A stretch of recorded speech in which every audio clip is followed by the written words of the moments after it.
Makyaj sabitləmə spreylərini yoxlayırıq part 2. Yenə ucuzdan bahaya doğru. Əvvəlcə ən ucuzdan başlayaq. 16 saatlıq sabitləmə vəd edir. Qəşəng ətri var. Qurudaq, yoxlayaq. Çox cüzi yayılma var, ancaq qiymətinə görə düşünürəm yaxşı nəticədir. Bundan da pis olanlarını görmüşdük. İkinci Alex Avien. Quruduruq. Bu çox soruşulmuşdu. Baxaq. Çox yaxşı sabitlədi makyajı. Növbəti məşhur Huda Beauty. Bu arada hər dəfəsində üzümdəkiləri tamam silib yenidən çəkirəm.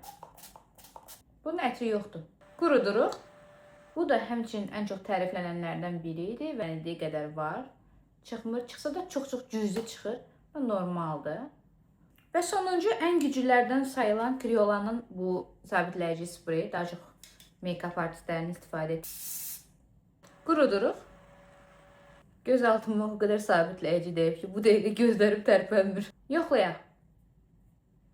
Yəni, məşhur bir brenddirsə və bunu bütün vizajistlər istifadə edirsə, ancaq bu olmalıydı. Məhsul bildiyiniz üzümə yapışdı, yəni çıxmır. Keçən dəfə də bu arada çox sual gəlmişdi. Bəs məhsul bu qədər üzdən çıxmırsa, bu necə təmizlənir?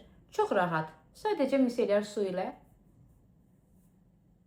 bu formada makyajınızı sildikdə o da gedir.